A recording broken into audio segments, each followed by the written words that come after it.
Hi every one, അടുത്ത ക്ലാസ്സിലേക്ക് എല്ലാവർക്കും സ്വാഗതം. ഇന്ന് നമ്മൾ പഠിക്കുന്നത് 7ാം ക്ലാസ്സിലെ സയൻസ് 5ാം പാഠം മനുഷ്യ ശരീരം ഒരു വിസ്മയം, ദഹനവും ശ്വസനവും. ഇത് വളരെ ഇമ്പോർട്ടൻ്റ് ആയിട്ടുള്ളൊരു ചാപ്റ്ററാണ്. കഴിഞ്ഞ ക്ലാസ്സിൽ നമ്മൾ 7ാം ക്ലാസ്സിൻ്റെ സയൻസ് 1, 2, 3, 4 എന്നീ പാഠങ്ങൾ പഠിച്ചു. അതിൽ നമുക്ക് അത്ര ചോദ്യപ്രാധാന്യമുള്ള ക്വസ്റ്റ്യൻസ് ഒന്നും ഇല്ലായിരുന്നു. പക്ഷേ 5ാം പാഠം നമുക്ക് വളരെ ഇമ്പോർട്ടൻ്റ് ആണ്. 5ാം പാഠം നമ്മൾ നല്ലതുപോലെ പഠിക്കണം. കാരണം 10th പ്രിലിംസിനും അതുപോലെ തന്നെ മെയിൻസിനും +2 ലെവൽ എക്സാമുകൾക്കും എല്ലാം ഈ പാഠത്തിൽ നിന്നും ചോദ്യങ്ങൾ വളരെയധികം ചോദിച്ചിട്ടുണ്ട്. അപ്പോൾ നമുക്ക് ഈ പാഠത്തിലേക്ക് പോകാം. കഴിഞ്ഞ ക്ലാസ്സുകൾ കാണാത്തവർ കഴിഞ്ഞ ക്ലാസ്സുകൾ കാണണം കേട്ടോ. നമുക്ക് നോക്കാം. ഓരോ ജീവിയുടെയും ആഹാരം വ്യത്യസ്തമാണല്ലേ. സസ്യാഹാരികളുണ്ട്, മാംസാഹാരികളുണ്ട്, മിശ്രാഹാരികളുണ്ട്. അപ്പോൾ എല്ലാ ജീവികളും ആഹാരം സ്വീകരിക്കുകയും അത് പ്രയോജനപ്പെടുത്തുകയും ചെയ്യുന്നുണ്ട്. എല്ലാത്തിൻ്റെയും ഭക്ഷണ ശൈലി എന്ന് പറയുന്നത് വ്യത്യസ്തവുമാണ്. പോഷണം എന്താണ്? ന്യൂട്രീഷൻ. ജീവികൾ ആഹാരം സ്വീകരിക്കുകയും പ്രയോജനപ്പെടുത്തുകയും ചെയ്യുന്ന പ്രക്രിയയാണ് പോഷണം. ജീവികൾ ആഹാരം സ്വീകരിക്കുന്നു, എന്നിട്ട് ആ സ്വീകരിക്കുന്ന ആഹാരത്തെ പ്രയോജനപ്പെടുത്തുകയും ചെയ്യുന്നു. ഈ പ്രക്രിയയാണ് എന്ത്? പോഷണം എന്ന് പറയുന്നത്. ജീവൽ പ്രവർത്തനങ്ങൾക്ക് ആവശ്യമായ ഊർജം ലഭിക്കുന്നത് എവിടെ നിന്നാണ്? ജീവൽ പ്രവർത്തനങ്ങൾക്ക് ആവശ്യമായ ഊർജം ലഭിക്കുന്നത് ആഹാരത്തിൽ നിന്നുമാണല്ലേ. നാം കഴിക്കുന്ന ആഹാരത്തിന് നമ്മുടെ ശരീരത്തിൽ വെച്ച് തന്നെ ഒട്ടേറെ മാറ്റങ്ങൾ സംഭവിക്കുന്നുണ്ട്. എന്തൊക്കെ മാറ്റങ്ങളാണ് നമുക്ക് സംഭവിക്കുന്നതെന്ന് നോക്കാം. ആദ്യം എന്താണ്? ആഹാര സ്വീകരണം അല്ലേ. പോഷണത്തിന് 5 ഘടകങ്ങളാണുള്ളത്. അതിൻ്റെ ആദ്യ ഘട്ടമാണ് ആഹാര സ്വീകരണം. ആഹാരം ആദ്യം എത്തുന്നത് എവിടെയാണ്?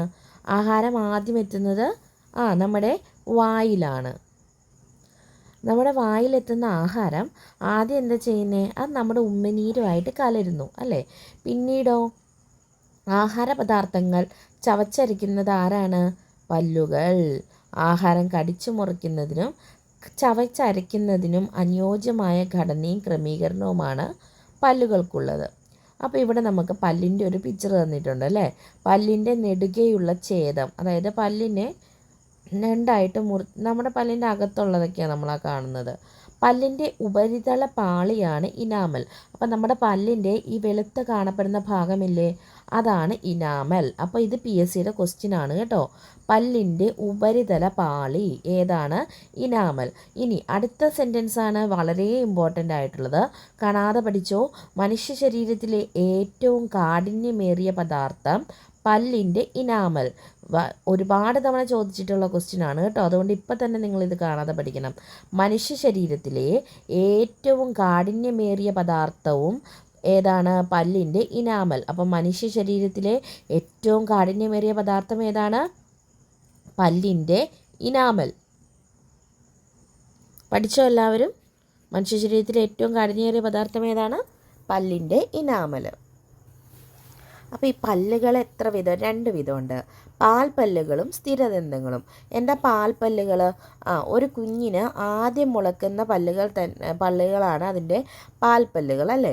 അത് കഴിഞ്ഞ് ഈ പല്ലുകൾ പറഞ്ഞു പോയിട്ട് പിന്നെ വരുന്ന പല്ലുകളാണ് സ്ഥിരദന്തങ്ങൾ. അപ്പോൾ പാൽപ്പല്ലുകൾ എന്താണ്? മിൽക്ക് ടീത്ത് എന്ന് പറയും. ഏകദേശം 6 മാസം പ്രായമാകുമ്പോഴാണ് കുഞ്ഞുങ്ങൾക്ക് പല്ല് മുളയ്ക്കാൻ തുടങ്ങുന്നത്. ഈ പല്ലുകൾ പാൽപ്പല്ലുകൾ എന്നറിയപ്പെടുന്നു. മുകളിലും താഴെയുമായി 10 വീതം ആകെ 20 പാൽപ്പല്ലുകളാണ് ഉണ്ടാകുന്നത്. അപ്പോൾ എത്ര പാൽപ്പല്ലുകൾ ഉണ്ടാകും? മൊത്തം ടോട്ടലി 20 പാൽപ്പല്ലുകൾ ഉണ്ടാകും. ഇനി എന്താണ് സ്ഥിരദന്തങ്ങൾ അല്ലെങ്കിൽ പെർമനൻറ്റ് ടീത്ത്? പാൽപ്പല്ലുകൾ കൊഴിഞ്ഞു പോയതിന് ശേഷം പിന്നീട് മുളയ്ക്കുന്ന പല്ലുകളാണ് സ്ഥിരദന്തങ്ങൾ. ഇവ പൊട്ടിപ്പോകുകയോ ഇളകിപ്പോകുകയോ ചെയ്താൽ ആ സ്ഥാനത്ത് പകരം പുതിയ പല്ലുകൾ ഉണ്ടാകില്ല അല്ലേ. അപ്പം നമുക്കറിയാം പാൽപ്പല്ലുകൾ കൊഴിഞ്ഞു പോയതിന് ശേഷം സ്ഥിരദന്തങ്ങൾ ഉണ്ടാകുന്നു. ഈ സ്ഥിരദന്തങ്ങൾക്ക് എന്തെങ്കിലും കേടുപാടുകൾ സംഭവിച്ചാലോ ഒടിഞ്ഞു പോയാലോ പൊട്ടിപ്പോയാലോ ഒക്കെ എന്താണ്? പിന്നീട് അത് ആ സ്ഥാനത്ത് പല്ല് മുളയ്ക്കില്ല, അല്ലെങ്കിൽ പിന്നീട് അത് പഴയ രീതിയിലേക്കാക്കാൻ നമുക്ക് സാധിക്കില്ല. നാം കഴിക്കുന്ന എല്ലാ ആഹാരവും ഒരുപോലെയാണോ? അല്ല. ചിലത് നല്ല കാഠിന്യം കൂടിയത്, മറ്റു ചിലത് മൃദുവുമായിരിക്കും. ഇങ്ങനെ വ്യത്യസ്ത തരത്തിലുള്ള ആഹാര പദാർത്ഥങ്ങൾ കടിച്ചു മുറിക്കാനും ചവച്ചരയ്ക്കാനും നമ്മെ സഹായിക്കുന്നത് വിവിധ തരം പല്ലുകളാണ്. പല്ലുകളെ തന്നെ നമ്മൾ എന്തായിട്ട് തിരിച്ചിരിക്കുന്നു? വിവിധ തരം പല്ലുകളായിട്ട് തിരിച്ചിരിക്കുന്നു. നോക്കിക്കേ, ഈ അരികിൽ ഏറ്റവും ഇങ്ങേ അരികിൽ വരുന്നതാണ് ചർവണകം. നോക്കാം നമുക്ക്. ഇവിടെ ഈ ഭാഗത്ത് വരുന്നതാണ് ചർവണകം. ഇനി അതിനുശേഷം അതിൻ്റെ ഇപ്പുറം വരുന്ന പല്ലുകളാണ് അഗ്രചർവണകം. പിന്നെ ഈ കാണുന്ന ഒരെണ്ണം, ഇതാണ് എന്ത്? കോമ്പല്ല്. ഉളിപ്പല്ലെന്ന് പറയുന്നത് ഈ ഫ്രണ്ടിൽ വരുന്ന പല്ലുകളാണ് ഉളിപ്പല്ലെന്ന് പറയുന്നത്. അപ്പോൾ ഏതൊക്കെയാണ്? ചർവണകം, അഗ്രചർവണകം, കോമ്പല്ല്, ഉളിപ്പല്ല്. ഏതൊക്കെയാണ്? ചർവണകം, അഗ്രചർവണകം, ഉളിപ്പല്ല്, കോമ്പല്ല്. അപ്പോൾ പ്രായപൂർത്തിയായ ആളുകളിൽ വ്യത്യസ്ത തരം പല്ലുകളും അവയുടെ സ്ഥാനവുമാണ് നമുക്കിവിടെ തന്നിരിക്കുന്നത്. ഉളിപ്പല്ല് നോക്കിക്കാൻ നമ്മൾ കണ്ടു. ഈ ഫ്രണ്ടിൽ വരുന്ന ഫ്രണ്ടിലത്തെ റോയിൽ ഇവിടെ വരുന്ന പല്ല്, അതിൻ്റെ സ്ഥാനം എന്ന് പറയുന്നത് മുൻവശത്ത് മുകളിലും താഴെയുമായി 4 പല്ലുകളാണ്. അപ്പോൾ എത്ര ഉളിപ്പല്ലുകളുണ്ട്? മുൻവശത്ത് മുകളിലും താഴെയുമായി 4 പല്ലുകൾ. മുൻവശത്ത് മുകളിലും താഴെയുമായി എത്ര ഉളിപ്പല്ലുകൾ നമുക്കുണ്ട്? 4 എണ്ണം. ഇനി അതിൻ്റെ ഉപയോഗം എന്താ? ഈ ഉളിപ്പല്ലിൻ്റെ ആഹാര വസ്തുക്കൾ കടിച്ചു മുറിക്കാൻ സഹായിക്കുന്നു. ഉളിപ്പല്ലുകൾ എന്തിനാണ് നമ്മളെ സഹായിക്കുന്നത്? ആഹാര വസ്തുക്കൾ കടിച്ചു മുറിക്കാൻ നമ്മെ സഹായിക്കുന്നു. ആഹാരവസ്തുക്കൾ കടിച്ചു മുറിക്കാൻ നമ്മെ സഹായിക്കുന്നതാണ് ഉളിപ്പല്ലുകൾ. ഉളിപ്പല്ലുകളുടെ എണ്ണം എത്രയാണ്? അത് 4 ആണ്. അടുത്തതാണ് കോമ്പല്ല്. ഉളിപ്പല്ലുകളുടെ സമീപം ഇരുവശങ്ങളിലും മുകളിലും താഴെയുമായി 2 പല്ലുകൾ വീതം. അപ്പോൾ ഉളിപ്പല്ലുകളുടെ അടുത്ത് ഇരുവശങ്ങളിലും മുകളിലും താഴെയുമായി 2 വീതമാണ് എന്തുള്ളത്? 2 വീതം പല്ലുകളാണ് കോമ്പല്ല്. ആഹാരവസ്തുക്കൾ കടിച്ചു മുറിക്കാൻ സഹായിക്കുന്നു. അപ്പോൾ ഉളിപ്പല്ലുകൾ മുകളിലും താഴെയുമായി 2 വീതം ആഹാരവസ്തുക്കൾ കടിച്ചു മുറിക്കാൻ സഹായിക്കുന്നു. അടുത്തതാണ് അഗ്രചർവണകം. കോമ്പല്ലിന് സമീപം ഇരുവശങ്ങളിലും മുകളിലും താഴെയുമായി 4 പല്ലുകൾ വീതം. കോമ്പല്ലിന് സമീപത്ത് ഇരുവശങ്ങളിലും മുകളിലും താഴെയുമായി 4 പല്ലുകൾ വീതം ആഹാരവസ്തുക്കൾ. അപ്പോൾ ഇവയുടെ എന്താണ്? കോമ്പല്ല് ആഹാരവസ്തു കടിച്ച് കീറാൻ, ഈ അഗ്രചർവണകം ആഹാരവസ്തുക്കൾ ചവച്ചരയ്ക്കാൻ സഹായിക്കുന്നു. ഇനി ചർവണകം. മുകളിലും താഴെയുമായി 6 പല്ലുകൾ വീതമാണ് ഉള്ളത്.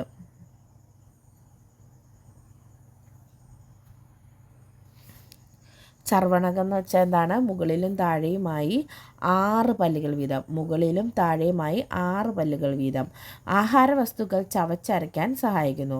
ചർവണകവും അഗ്രചർവണകവും ആഹാരവസ്തുക്കൾ ചവച്ചരയ്ക്കാനും കോമ്പല്ല് ആഹാരവസ്തുക്കൾ കടിച്ചു കീറാനും ഉളിപ്പല്ല് ആഹാരവസ്തുക്കളെ കടിച്ചു മുറിക്കാൻ സഹായിക്കുന്നു.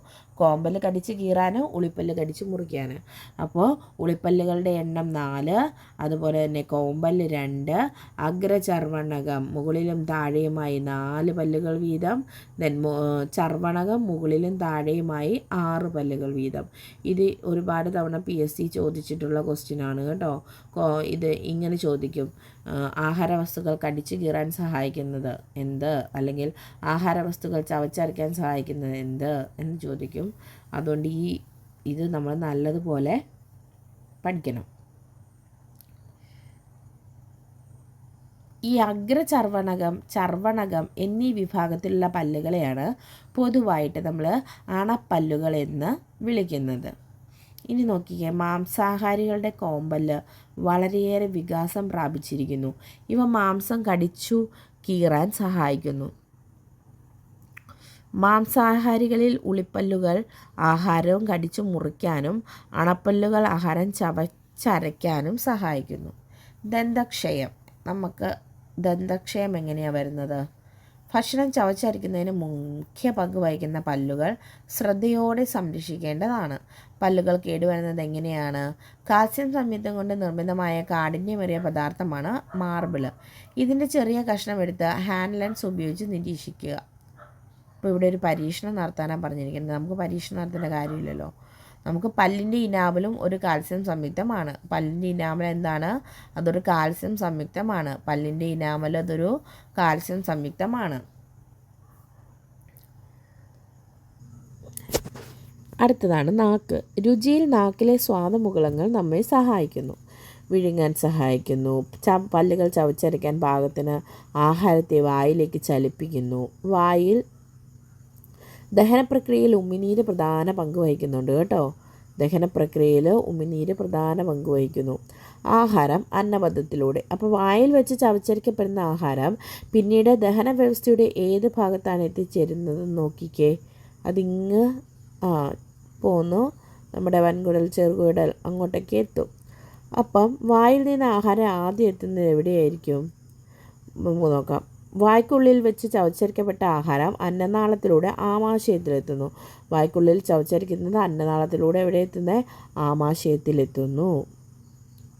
വായയെ ആമാശയവുമായി ബന്ധിപ്പിക്കുന്ന ഒരു കുഴലാണ് അന്നനാളം. നമ്മുടെ വായയെ ഈ ആമാശയവുമായി ബന്ധിപ്പിക്കുന്ന കുഴലാണ് അന്നനാളം എന്ന് പറയുന്നത്. ഇനി ഇത് പേശികളാൽ നിർമ്മിക്കപ്പെട്ടിരുന്നു. ഈ അന്നനാളം നിർമ്മിക്കപ്പെട്ടിരിക്കുന്നത് പേശികളാലാണ്. അന്നനാള ഭിത്തിയുടെ തരംഗരൂപത്തിലുള്ള ചലനം കൊണ്ടാണ് ആഹാരം ആമാശയത്തിലെത്തുന്നത്. ഈ ചലനത്തെ പെരിസ്റ്റാൾസിസ് എന്ന് പറയുന്നു. അപ്പോൾ എന്താ പെരിസ്റ്റാൾസിസ് എന്ന് ചോദിച്ചാൽ അന്നനാള ഭിത്തിയുടെ തരംഗരൂപത്തിലുള്ള ചലനം കൊണ്ട് ആഹാരം ആമാശയത്തിലെത്തുന്നു. ഈ ചലനമാണ് പെരിസ്റ്റാൾസിസ്. അടുത്തതാണ് ആഹാരം ആമാശയത്തിലേക്ക്. വായ്ക്കുള്ളിൽ വെച്ച് ദഹനം ആരംഭിച്ച ആഹാര പദാർത്ഥങ്ങൾ അന്നനാളം വഴി ആമാശയത്തിൽ എത്തിച്ചേരുന്നത് മനസ്സിലാക്കി. ഇനി രണ്ടാം ഘട്ടമായ ദഹനം ഭാഗികമായി നടക്കുന്നു. ആഹാരം അതെവിടെ നടക്കുന്നത്? അത് ആമാശയത്തിൽ വെച്ചിട്ട്. ആമാശയഭിത്തിയുടെ തരംഗരൂപത്തിലുള്ള ചലനം മൂലം ആഹാരം കുഴമ്പ് രൂപത്തിലാകുന്നു. ആമാശയഭിത്തിയിൽ കാണുന്ന ഗ്രന്ഥികൾ ഉൽപ്പാദിപ്പിക്കുന്ന ആമാശയരസം ദഹനത്തെ സുഗമമാക്കുന്നു. ചെറിയ അളവിൽ ഹൈഡ്രോക്ലോറിക് ആസിഡ് ആമാശയത്തിൽ ഉൽപ്പാദിപ്പിക്കുന്നു. ആമാശയവുമായി ബന്ധിപ്പിക്കുന്ന ഒരു കുഴലാണ് അന്നനാളം. അപ്പോൾ അന്നനാളം എന്താ? അത് നമ്മുടെ വായിനെ ആമാശയവുമായി ബന്ധിപ്പിക്കുന്ന ഒരു കുഴലാണ് അന്നനാളം എന്ന് പറയുന്നത്. അന്നനാള ഭിത്തിയുടെ തരംഗരൂപത്തിലുള്ള ചലനം കൊണ്ടാണ് ആഹാരം ആമാശയത്തിലെത്തുന്നത്. അപ്പോൾ അന്നനാള ഭിത്തിയുടെ തരംഗരൂപത്തിലുള്ള ചലനം കൊണ്ടാണ് ആഹാരം എവിടേക്ക് എത്തുന്നത്? ആമാശയത്തിൽ എത്തുന്നത്. അപ്പോൾ ഈ ചലനമാണ് പെരിസ്റ്റാൾസിസ് എന്നറിയപ്പെടുന്നത്. അപ്പോൾ അന്നനാള ഭിത്തിയുടെ തരംഗരൂപത്തിലുള്ള ചലനം അറിയപ്പെടുന്നത് എങ്ങനെയാണെന്ന് ചോദിച്ചാൽ അത് പെരിസ്റ്റാൾസിസ്. അന്നനാള ഭിത്തിയുടെ തരംഗരൂപത്തിലുള്ള ചലനം കൊണ്ട് ആഹാരം ആമാശയത്തിലെത്തുന്നു.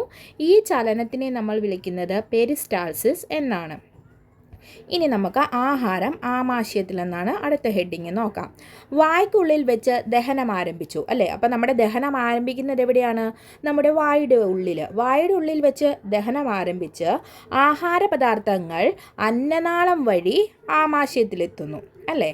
അപ്പം നമ്മുടെ വായ്ക്കുള്ളിൽ ദഹനം ആരംഭിച്ച് അത് അന്നനാളം വഴി എവിടെയാണ് എത്തുന്നത്? ആമാശയത്തിലെത്തുന്നു. ആമാശയത്തിൽ വെച്ച് പോഷണത്തിൻ്റെ രണ്ടാം ഘട്ടമായ ദഹനം ഭാഗികമായി നടക്കുന്നു. അപ്പോൾ ആമാശയത്തിൽ എന്താ നടക്കുന്നത്? അവിടെ ദഹനം ഭാഗികമായി നടക്കുന്നു.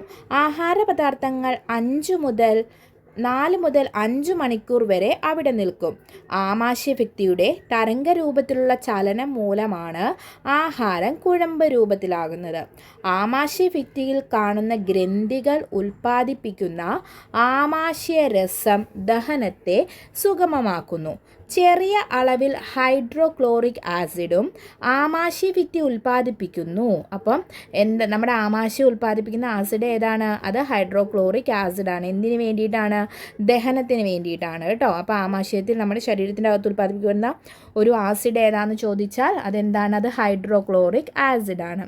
ഇത് മാംസ്യത്തിൻ്റെ ദഹനത്തെ സഹായിക്കുകയും രോഗാണുക്കളെ നശിപ്പിക്കുകയും ചെയ്യുന്നു. അപ്പോൾ ഹൈഡ്രോക്ലോറിക് ആസിഡ് എന്താ നമ്മുടെ ശരീരത്തിൻ്റെ ഉള്ളിൽ ചെയ്യുന്ന പ്രവർത്തനം? അത് മാംസ്യത്തിൻ്റെ ദഹനത്തെ സഹായിക്കുന്നു, അതുപോലെ തന്നെ രോഗാണുക്കളെ നശിപ്പിക്കുകയും ചെയ്യുന്നു. അപ്പോൾ ആമാശയത്തിൽ വെച്ച് ഭാഗികമായിട്ട് ദഹനം നടക്കുന്നു. ഈ ദഹിച്ച ആഹാരത്തിൻ്റെ തുടർന്നുള്ള യാത്ര എങ്ങോട്ടാണ്? അത് ചെറുകുടലിലേക്കാണ് കേട്ടോ. അപ്പോൾ ആമാശയത്തിൽ ഭാഗികമായി ഇത് നമ്മുടെ ഭക്ഷണം ദഹിക്കുന്നു. അതിന് സഹായിക്കുന്നത് ഹൈഡ്രോക്ലോറിക് ആസിഡ് മാംസ്യത്തിൻ്റെ ദഹനത്തെയും അതുപോലെ തന്നെ രോഗാണുക്കളെ നശിപ്പിക്കുകയും ചെയ്യുന്നു. അപ്പോൾ ഈ ദഹിച്ച ആഹാരത്തിൻ്റെ ബാക്കി യാത്ര എങ്ങോട്ടാണ്? അത് ചെറുകുടലിലേക്കാണ്. ചെറുകുടലിൽ. അപ്പം നമ്മുടെ പകുതി ദഹിച്ച ആഹാരം എവിടെ എത്തുന്നു? കുഴമ്പ് രൂപത്തിലായത് ചെറുകുടലിലെത്തി. മനുഷ്യൻ്റെ ചെറുകുടലിന് 5 മുതൽ 6 മീറ്റർ വരെ നീളമുണ്ട്. മനുഷ്യൻ്റെ ചെറുകുടലിൻ്റെ നീളം എത്രയാണ്? 5 മുതൽ 6 മീറ്റർ വരെ. പോഷണത്തിൻ്റെ രണ്ടാമത്തെ ഘട്ടമായ ദഹനം പൂർത്തിയാകുന്നതും പോഷകഘടകങ്ങളുടെ ആഗീരണം നടക്കുന്നതും എവിടെ വെച്ചാണ്? ചെറുകുടലിൽ വെച്ചിട്ടാണ്. അപ്പോൾ പോഷണ ഘടകങ്ങളുടെ ആഗീരണവും അതുപോലെ തന്നെ ദഹനം പൂർത്തിയാകുന്നതും ചെറുകുടലിലാണ്. ചെറുകുടലിൻ്റെ പിക്ചറാണ് ഈ തന്നിരിക്കുന്നത്. ചെറുകുടലിൻ്റെ ആദ്യ ഭാഗത്ത് വെച്ച് കരൾ ഉൽപ്പാദിപ്പിക്കുന്ന പിത്തരസം ആഗ്നേയ ഗ്രന്ഥി ഉൽപ്പാദിപ്പിക്കുന്ന ആഗ്നേയരസവും ഭാഗികമായി ദഹിച്ച ആഹാരവുമായി കലർന്ന് ദഹനം പൂർണ്ണമാകുന്നു. അപ്പോൾ എങ്ങനെയാണ് ദഹനം പൂർണ്ണമാകുന്നത്? ചെറുകുടലിൻ്റെ ആദ്യ ഭാഗത്ത് വെച്ച് കരൾ ഉൽപ്പാദിപ്പിക്കുന്ന പിത്തരസം. അപ്പോൾ കരൾ ഉൽപ്പാദിപ്പിക്കുന്നത് ഏതാണ്? പിത്തരസം. കരൾ ഉൽപ്പാദിപ്പിക്കുന്നത് പിത്തരസം. അതുപോലെ തന്നെ ആഗ്നേയ ഗ്രന്ഥി ഉൽപ്പാദിപ്പിക്കുന്ന ആഗ്നേയരസം. ആഗ്നേയ ഗ്രന്ഥി എന്ന് വെച്ചാൽ പാൻക്രിയാസ്. അപ്പോൾ ഈ പാൻക്രിയാസ് ഉൽപ്പാദിപ്പിക്കുന്ന ആഗ്നേയരസം, പാൻക്രിയാറ്റിക് ജ്യൂസ് എന്ന് നമുക്ക് ഇംഗ്ലീഷിൽ പറയാം. അപ്പോൾ കരൾ ഉൽപ്പാദിപ്പിക്കുന്ന പിത്തരസവും ആഗ്നേയ ഗ്രന്ഥി ഉൽപ്പാദിപ്പിക്കുന്ന ആഗ്നേയരസവുമായിട്ട് ഈ ദഹിച്ച ആഹാരം കൂടിക്കലർന്നു. ഇവിടെ വെച്ച് എന്ത് സംഭവിക്കുന്നു? ഇവിടെ വെച്ച് നമ്മുടെ ആഹാരത്തിൻ്റെ ദഹനം പൂർത്തിയാകുന്നു. അപ്പോൾ ചെറുകുടലിൻ്റെ നീളം 5 മുതൽ 6 മീറ്റർ വരെ നീളമാണ് ഉള്ളത്. ഇവിടെ വെച്ചാണ് ദഹനം പൂർത്തിയാകുന്നത്. ദഹനം പൂർത്തിയാകുന്നത് എങ്ങനെയാണ്? കരൾ ഉൽപ്പാദിപ്പിക്കുന്ന പിത്തരസവും ആഗ്നേയ ഗ്രന്ഥി ഉൽപ്പാദിപ്പിക്കുന്ന ആഗ്നേയരസവും ഈ പകുതി ദഹിച്ച ആഹാരവുമായി കൂടിക്കലർന്ന് അവിടെ വെച്ച് ദഹനം പൂർത്തിയാകുന്നു. അപ്പോൾ ഇവിടെ വെച്ച് ആഹാരത്തിലെ ഈ പോഷകഘടകങ്ങൾ ആഗീരണം ചെയ്യുന്നു എന്ന് നമ്മൾ പറഞ്ഞു അല്ലേ? അപ്പോൾ ആഹാരത്തിലെ പോഷകഘടകങ്ങൾ എങ്ങോട്ടാണ് ആഗീരണം ചെയ്യുന്നത്?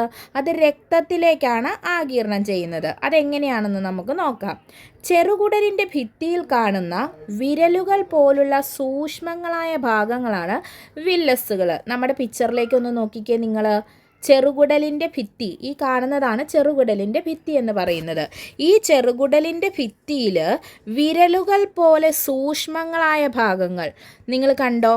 ഈ കാണുന്നത്, ഈ റെഡിൻ്റെ ഉള്ളിൽ കിടക്കുന്ന ഭാഗങ്ങൾ കണ്ടോ?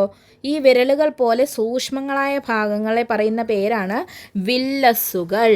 ഇവയിലൂടെ നാം കഴിക്കുന്ന ആഹാരത്തിലെ പോഷകഘടകങ്ങൾ രക്തത്തിലേക്ക് ആഗീരണം ചെയ്യപ്പെടുന്നു. ഇതാണ് പോഷണത്തിൻ്റെ 3ാം ഘട്ടം എന്ന് പറയുന്നത്. അപ്പോൾ ചെറുകുടലിൻ്റെ ഭിത്തിയിൽ കാണുന്ന വിരലുകൾ പോലെ സൂക്ഷ്മങ്ങളായ ഭാഗങ്ങൾക്ക് പറയുന്ന പേരെന്താണ്? അത് വില്ലസുകൾ. ഈ റെഡ് സർക്കിളിൽ നിങ്ങൾക്ക് കാണാം. അത് ഈ പിക്ചറിൽ മുഴുവൻ കാണുന്നത് അതാണ് കേട്ടോ. അപ്പോൾ ഇവയിലൂടെയാണ്, ഈ വില്ലസുകൾ വഴിയാണ് ആഹാരത്തിലെ പോഷകഘടകങ്ങൾ രക്തത്തിലേക്ക് ആഗീരണം ചെയ്യപ്പെടുന്നത്. അപ്പം ആഹാരത്തിലെ പോഷകഘടകങ്ങൾ രക്തത്തിലേക്ക് ആഗീരണം ചെയ്യാൻ സഹായിക്കുന്ന ചെറുകുടലിൻ്റെ ഭിത്തിയിൽ കാണുന്ന ഭാഗങ്ങളാണ് വില്ലസുകൾ. അപ്പോൾ ഇവിടെ നടക്കുന്നത് എന്താണ്? ഇവിടെ നടക്കുന്നത് പോഷണത്തിൻ്റെ 3ാം ഘട്ടമാണ്. രക്തത്തിൽ എത്തിച്ചേർന്ന പോഷകഘടകങ്ങൾ ശരീരത്തിൻ്റെ ഭാഗമായി മാറുന്നു. ഇതാണ് സ്വാംശീകരണം. അപ്പോൾ സ്വാംശീകരണം എന്താണ്? സ്വാംശീകരണം എന്ന് പറയുന്നത് പോഷണത്തിൻ്റെ 4ാം ഘട്ടമാണ്. രക്തത്തിൽ എത്തിച്ചേർന്ന പോഷകഘടകങ്ങൾ ശരീരത്തിൻ്റെ ഭാഗമായി മാറുന്നതാണ് സ്വാംശീകരണം എന്ന് പറയുന്നത്. അപ്പോൾ ഈ ദഹിച്ച ആഹാരത്തിൽ നമുക്കൊരു ശരീരത്തിന് ആവശ്യമില്ലാത്തതൊക്കെ ഉണ്ട്.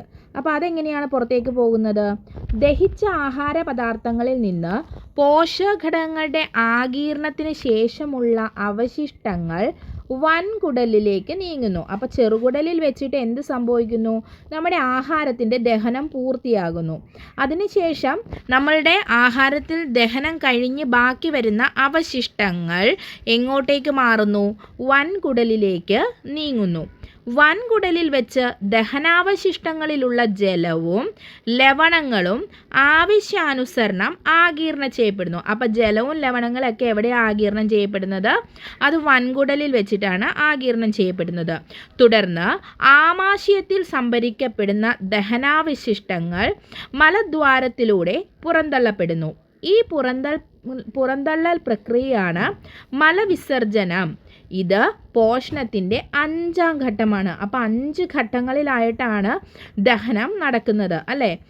5 ഘട്ടങ്ങളിലായിട്ടാണ് നമ്മുടെ ഈ എന്താണ് പറയുന്നത്, നമ്മുടെ ശരീരത്തിൽ ഈ പ്രോസസ്സ് നടക്കുന്നത്. ചെറുകുടലിൽ വെച്ച് ദഹിക്കുന്നു, ബാക്കി അതിൻ്റെ അവശിഷ്ടങ്ങൾ വൻകുടലിലേക്ക് വരുന്നു, വൻകുടലിൽ വെച്ച് ജലവും ലവണങ്ങളും ആഗീരണം ചെയ്യപ്പെടുന്നു. ദെൻ അവിടെ എങ്ങോട്ട് പോകുന്നു? ബാഹ്യ ദഹനാവശിഷ്ടങ്ങൾ മലാശയത്തിൽ സംഭരിച്ച് മലദ്വാരത്തിലൂടെ പുറന്തള്ളപ്പെടുന്നു. ഈ പ്രക്രിയയാണ് വിസർജനം എന്ന് അറിയപ്പെടുന്നത്. ഏകകോശ ജീവിയായ അമീബയിൽ നടക്കുന്ന പോഷണത്തിൻ്റെ ചിത്രീകരണമാണ്. എങ്ങനെയാണ് അമീബയിൽ പോഷണം? അമീബ അപ്പോൾ ഏകകോശ ജീവിയാണ്, അല്ലേ? അപ്പോൾ ഏകകോശ ജീവിക്ക് ഇതൊരു ഉദാഹരണം ചോദിച്ചാൽ അത് അമീബയിൽ എങ്ങനെയാണ് നടക്കുന്നത്? ആദ്യം അമീബ ആഹാരപദാർത്ഥം അവിടെ ഇരിക്കുന്നു, അതിനെ സ്വാംശീകരണം ചെയ്യുന്നു. ഈ ആഹാരപദാർത്ഥത്തിൽ ദഹനം നടക്കുന്നു. അതിനുശേഷം എന്ത് സംഭവിക്കുന്നു?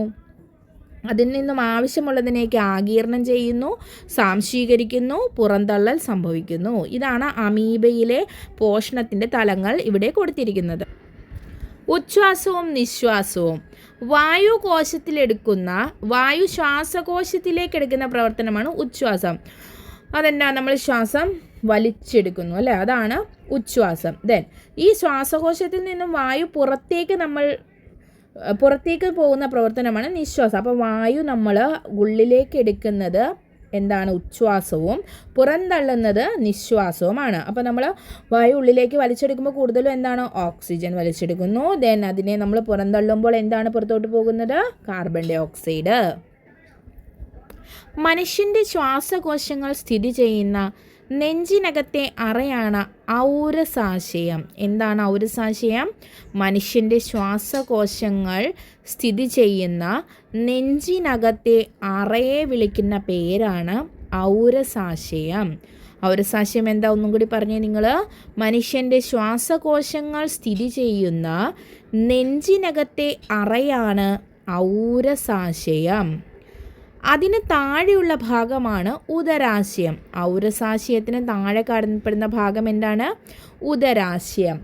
ഇവ വേർതിരിക്കുന്ന പേശി നിർമ്മിതമായ ഭിത്തിയാണ് ഡയഫ്രം. ഇവിടെ ഒരു പിക്ചർ നോക്കിക്കേ, ഇത് കണ്ടോ?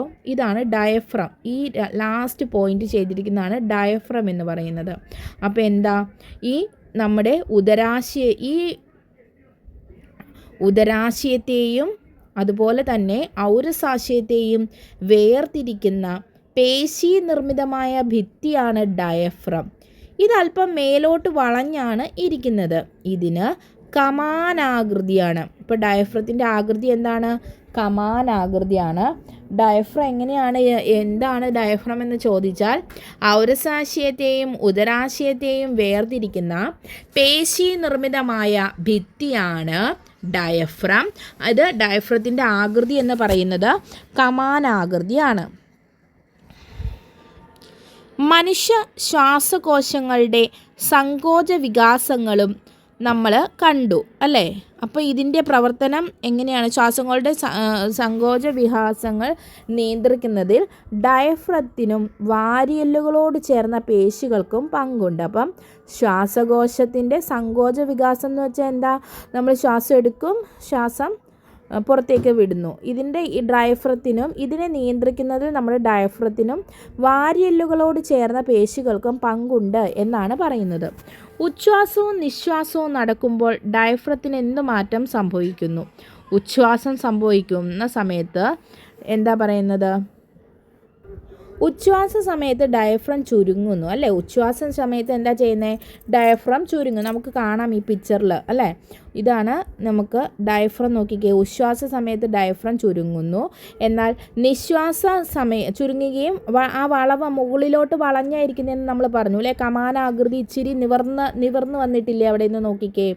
അപ്പം ഔരസാശയത്തിൻ്റെ വ്യാപ്തി അവിടെ വർദ്ധിക്കുന്നു. ഏത് സമയത്ത്? ഉച്ഛ്വാസ സമയത്ത്.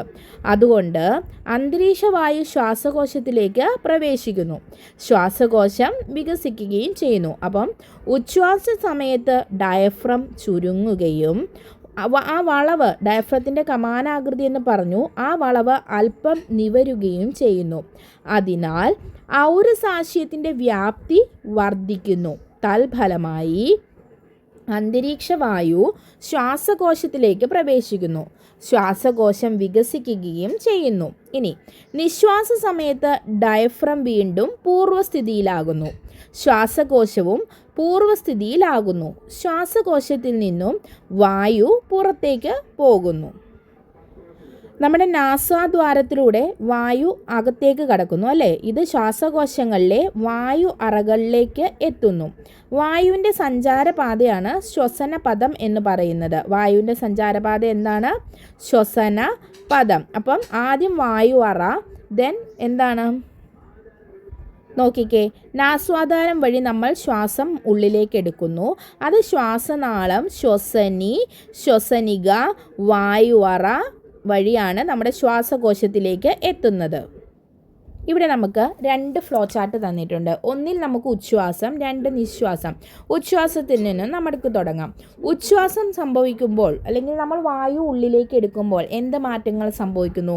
നമ്മുടെ ഡയഫ്രം ചുരുങ്ങി വളവ് അല്പം നിവരുന്നു, വാരിയെല്ലിൻ കൂട് ഉയരുന്നു, ഔരസാശയത്തിൻ്റെ വ്യാപ്തി വർദ്ധിക്കുന്നു, ശ്വാസകോശം വികസിക്കുന്നു. ഇനി വായു ശ്വാസകോശത്തിലേക്ക് പ്രവേശിക്കുന്നു.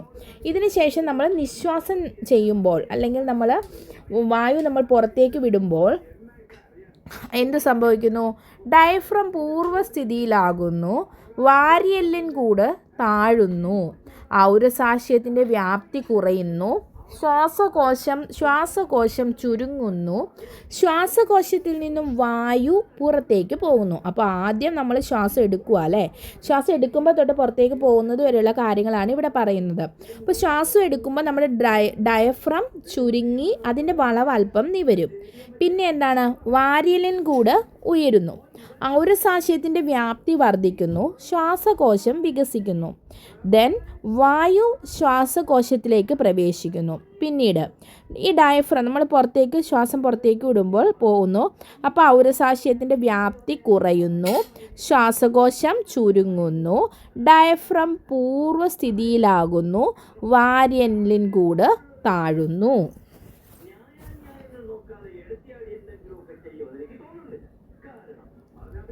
നോക്കിക്കേ, ഇവിടെ ഉച്ഛ്വാസവായുവിലും നിശ്വാസവായുവിലും അടങ്ങിയിരിക്കുന്ന oxygen, carbon dioxide, nitrogen, ജലബാഷ്പം എന്നിവയുടെ അളവുകളാണ് തന്നിരിക്കുന്നത്. അപ്പോൾ നമ്മുടെ ഉച്ഛ്വാസവായുവിൽ ഓക്സിജൻ്റെ അളവ് എത്ര ശതമാനമാണ്? 21%. ഉച്ഛ്വാസവായുവിൽ, അതായത് നമ്മൾ ഉള്ളിലേക്ക് എടുക്കുന്ന വായുവിൽ ഓക്സിജൻ്റെ അളവ് 21%. കാർബൺ ഡൈ ഓക്സൈഡിൻ്റെ അളവ് എന്ന് പറയുന്നത് 0.04% ആണ്. ഉച്ഛ്വാസവായുവിലെ കാർബൺ ഡൈ ഓക്സൈഡിൻ്റെ അളവ് എന്ന് പറയുന്നത് 0.04%. ഇനി നൈട്രജൻ്റെ അളവ് എത്രയാണ്? 78%. അപ്പോൾ നമ്മുടെ ഉച്ഛ്വാസവായുവിൽ എന്തൊക്കെയുണ്ട്? Oxygen, carbon dioxide, nitrogen, ജലബാഷ്പം. ഓക്സിജൻ്റെ അളവ് എത്ര ശതമാനമാണ്? 21%. കാർബൺ ഡൈ ഓക്സൈഡ് 0.04 അല്ലെങ്കിൽ 0.04%. നൈട്രജൻ 78%. ജലബാഷ്പം 0.96%. ജലബാഷ്പം 0.96%. Nitrogen 78%. Carbon dioxide 0.04%. Oxygen 21%. ഉച്ഛ്വാസവായുവിൽ അടങ്ങിയിരിക്കുന്നത്. ഇത് പഠിക്കണം കേട്ടോ. ഇനി നിശ്വാസവായു എന്ന് പറയുമ്പോൾ എന്താണ്? നമ്മൾ പുറത്തേക്ക് വിടുന്ന വായു. അതിൽ ഓക്സിജൻ്റെ അളവ് എത്രയാണ്? 15 അല്ലേ. ഇനി കാർബൺ ഡൈ ഓക്സൈഡ് എത്രയാണ്? 4. കാർബൺ ഡൈ ഓക്സൈഡ് 0.04 ആയിരുന്നു ഉച്ഛ്വാസവായുവിൽ. നിശ്വാസവായുവിൽ അത് എത്രയാണ്? 4. നൈട്രജൻ സെയിം തന്നെയാണ്, 78. ജലബാഷ്പം ഇവിടെ പുറത്തേക്ക് വിടുമ്പോൾ എത്രയാണ്? അത് 3 ആണ്. ഉച്ഛ്വാസം നമ്മൾ അകത്തേക്ക് എടുത്തപ്പോഴാണെങ്കിൽ അത് 0.96 ആയിരുന്നു.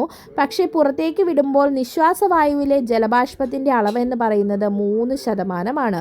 അപ്പം നിശ്വാസവായുവിൽ oxygen 15%, carbon dioxide 4%, nitrogen 78%, ജലബാഷ്പം 3%. ചാർട്ട് നിങ്ങൾ പഠിക്കണം.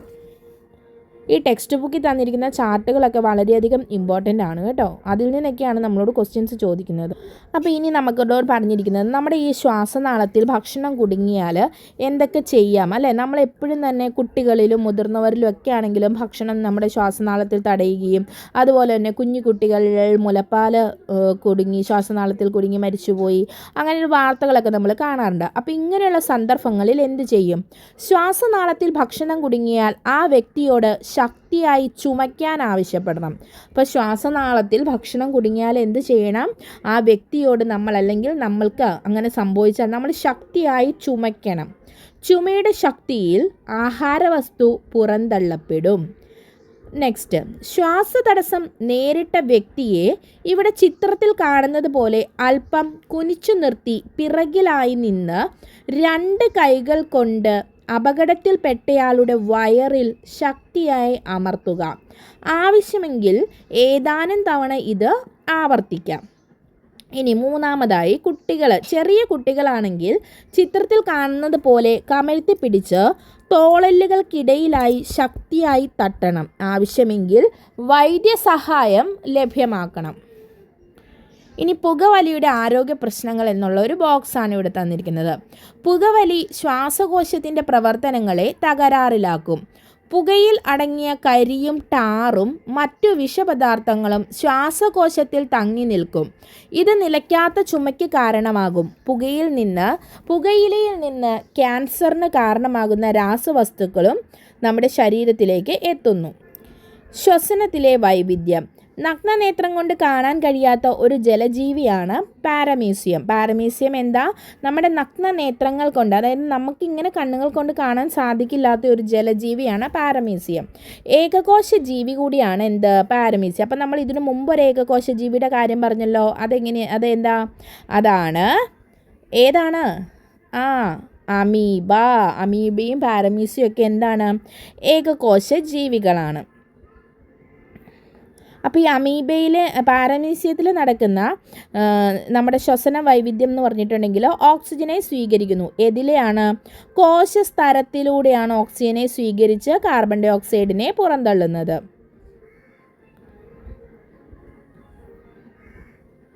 കോശസ്തരം വഴി സ്വീകരിക്കുകയും അതുപോലെ തന്നെ കോശസ്തരം വഴി പുറന്തള്ളുകയും ചെയ്യുന്നു. ഇനി മണ്ണിരയുടെ ശ്വസനത്തിന് സഹായിക്കുന്നത് എന്താണ്? അതിൻ്റെ ഈർപ്പമുള്ള ത്വക്കാണ് അല്ലേ, സ്കിൻ വഴി.